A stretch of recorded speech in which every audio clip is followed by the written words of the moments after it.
Hey guys, this is Sheri Ann Richerson from exoticgardening.com, and what we are looking at today is my Stapelia gigantea, aka the starfish plant, and it has bloomed.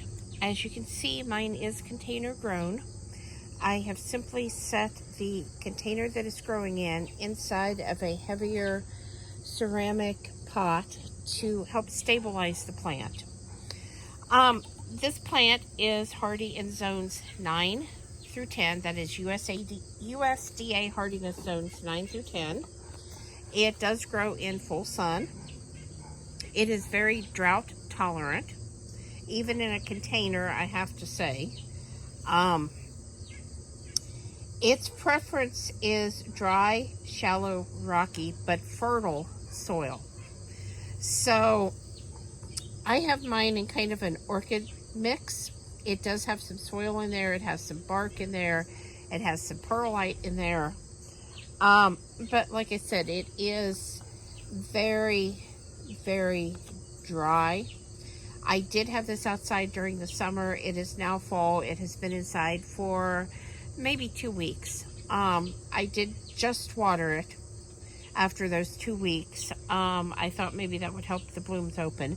And after I gave it a drink of water, those blooms did open. Well, one. You can see the other one is still, I'm going to try to go in and see if we can see that fly. The other one is still closed up. During the winter time, this plant actually prefers temperatures of 50 to 55 degrees. And, of course, reduced watering.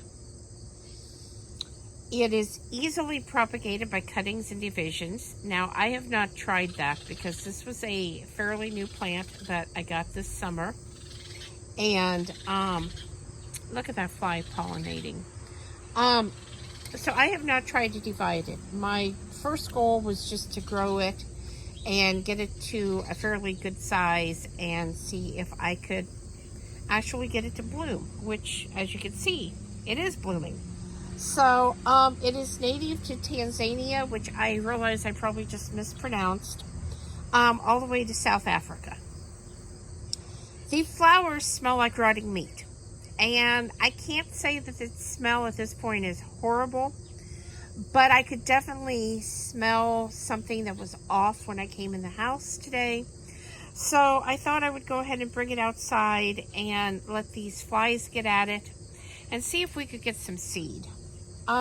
The flowers are 10 to 16 inches across, and we're just going to take a tape measure.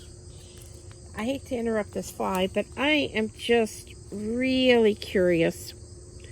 Okay, about 4 inches across there. Let's lift this up and try to go to the tip. So I'm going to guess that that is about 11 inches all the way across from tip to tip. I know that you guys couldn't really see that. I'm sorry. It's really hard to do this from behind the camera. Let me try it this way, and let me try to take it across, and maybe I can just, if this will lock into place. I wanted to go kind of from that tip, kind of up to this tip, I guess a little closer to 12 inches. Can you guys see that? That tip is just barely hitting that 12-inch mark. So, and that is from start tip to tip, if that made any sense. So, a fairly large flower. This plant produces one of the largest flowers in the plant world. Now, not the largest flower, but one of the largest. And let me tell you, this thing is just huge. The pods, the seed blooms were huge. So normal bloom time is September to October, and the blooms are actually triggered by the shorter daylight hours. So it is actually October 1st here today, and the bloom opened last night. So right on schedule, right on time. The blooms are pollinated by flies. So that's why you're seeing the flies, and that's why it has that carry-on dead meat rotting kind of smell, to attract the flies so that they will pollinate it. Now, I have been watching it, and I have seen flies on and off of it since I've set it outside. That was sort of the other point of my putting it out here, was because I really did want the flies to get out here and pollinate this. Now, see, there's 2 on it right now. Each seed has a milkweed-like parachute. And I'm going to try to turn the camera here just a little. I don't know how well you can see. This is an unopened bloom, and it definitely looks like a parachute or maybe a hot air balloon. It's really very puffy. Let me see if I can kind of... You guys see that? So I don't want to hurt that flower, so I'm trying to make sure that I get it laid back down okay. And it was kind of tricky moving it because the flower is on a very thin stem, and it feels like it's just going to break off, but it's actually pretty tough. And the other thing that I noticed, I'm going to try to look this up. I don't know if you can see on camera. Let me see if I can. I don't know if I can zoom. Nope, that's just going to take it out. The flowers are very fuzzy. Let me see if I can do this. There we go. Can you guys see the fuzz that's right around the edges of the flower? It's kind of... It looks like little white hairs sticking up. There we go. Very, very fuzzy. So, it is invasive in Hawaii, however. So, if you live in Hawaii, please don't grow this plant.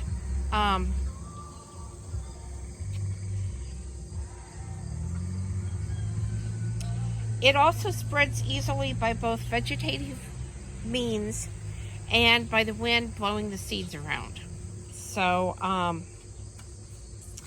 before you do grow it outside, if you live in a warmer climate where it would survive, make sure that this is not invasive in your area. The main problem it has is it is susceptible to mealybugs. Now, I have not had any pest problems with it, any mealybugs or anything like that yet. So, hopefully I don't. In warm areas, it does work well as a ground cover. And then, of course, for those of us in colder climates, it is a great container plant. You just need to be aware that once it blooms, you may be dealing with a very unpleasant smell in your house.